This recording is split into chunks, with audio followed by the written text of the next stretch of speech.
Well, this morning you find me in a very, very special place. I'm at Millfield School down in Somerset, and it's a school I've always had high thoughts of because as a sporting school it's unmatched. And I'm very fortunate to be with Craig Richardson, who's the head of grounds and gardens here at the school. And Craig, this is a special place. Why is it so special? I don't know. I think we're in a lovely spot in Somerset. I think we're very green, and I think we're very fortunate to have all the space that we have. Kids are very fortunate because we do so many different sports, and I've read it's over 20 sports that are done here, and to a high level, because looking at some of the old boys and girls that you've had at this school, the names just trip off the tongue. I mean, we'll be speaking over at the Sir Gareth Edwards rugby pitch soon, but it's fantastic. It's like a who's who. The number of Olympians who have come from Millfield. It's a hothouse for sporting talent. I think Millfield does sports really well. I think it's renowned for the sport, and obviously it'll attract talented sports people to come here to try to follow in their footsteps. Now, what they're wanting are the best possible facilities and surfaces to play on, and that's your job. You've got to get, and I think you mentioned earlier that your goal is to have professional top quality surfaces in all sports. Is that right? Yeah, so we try to maintain our surfaces as close to professional surfaces as we can, and we're not going to get that right every time. There's going to be constraints because of time constraints and also financial constraints, but that's what we try to do. And kind of we take it one step further as well, because rather than kind of just look after the first team pitches, we want to make all the pitches to the same standard, if you like. So whether you're, I don't know, in the under 15 Cs or in the A team, then I think you should be playing on the same quality surface. So that's what we aspire to. Do we get it every time? Probably not, but that's our goal.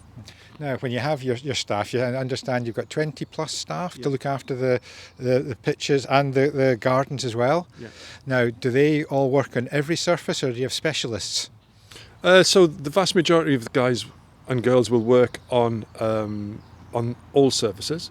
I have Jonesy or Corpus out here. He looks after the cricket, so that's his kind of speciality, and he's looked after it for certainly the last 6 years on his own, and probably 20 years in total. But yeah, I think what the team are is the team are very talented at what they do, and they take a great deal of pride in what they do across all the surfaces that they work on. Well, just behind us here, we've got a fantastic cricket ground and pavilion in front of us, but with a tree here and the That's a Glastonbury tour in the background, yeah, it's quite some ground, isn't it? Yeah, it's fantastic, and it's immaculate. You'd be hard pushed to find any grass out of place there, so it's a credit to you and your team. But this will be replicated over there's golf behind us here, and football, rugby, across all pitches.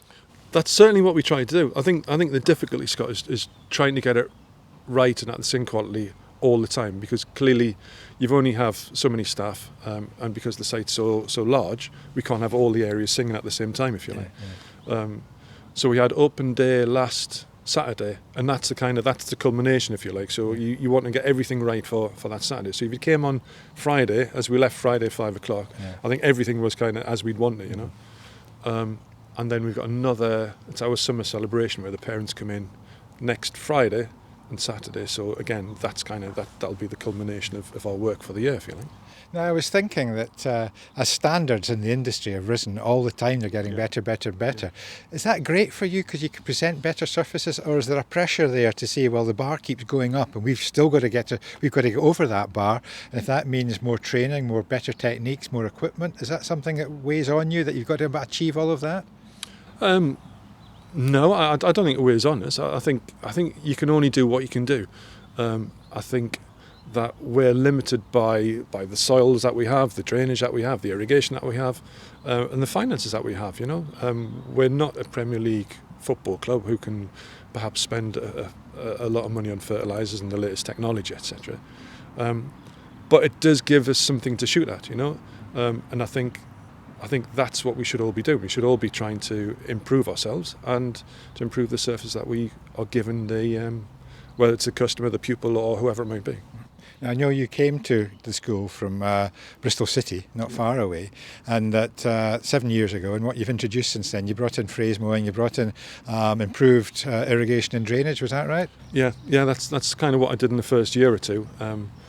I think we're a clay-based soil, and we had a lot of primary drainage, but we didn't have any secondary drainage. So we put in secondary drainage with an irrigation system, which will allow us then to do renovations. And I thought that was a really quick win, because we had our own large fleet of tractors. We could then buy the phrase mowing machine, the disc seeder, the top dresser, which will allow us, or did allow us, and has allowed us to do our own renovations in house. And I think because of that, we've improved the surfaces.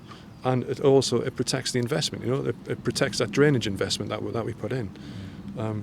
So hopefully the school can kind of see that, and hopefully the children can kind of appreciate the surface that they play on when perhaps they go to other venues which perhaps don't drain quite as well and perform a little bit differently. We mentioned earlier about the alumni here and all the huge names that have gone through the doors here at Millfield.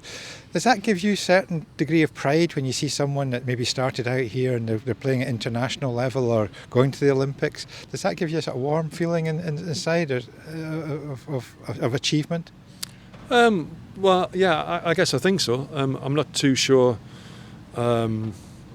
There's been many kind of since I've been here that have gone on to play international rugby or football or whatever, but I'm certainly, there will be, do you know what I mean? There's a whole load of talented children that I've gone through, and there's more here, and whether it's in golf or whether it's in I don't know, pentathlon or long jump. I watched a girl the other day and she beat the Millfield long jump record at our house athletics. So there's such a talented of sports people here, and it's great to kind of be in and around it. Yeah. Well, it is a special place, and I'm delighted I've finally had. I mean, I wanted to come to this school, but I didn't know where it was, and when I did work it out, it had been a 900-mile round trip to get here every day. So I was never likely to come here, but it could have turned my my sporting ability, which is negligible, into something a little bit better. And I've missed that chance, unfortunately. But it's lovely to have a chance to speak with you here, Craig. And you brought the weather. We brought the weather. So we're down south, so the weather's always supposed to be better down here. The palm trees. Great stuff. Thanks then, Craig. No problem. Okay, Thank you.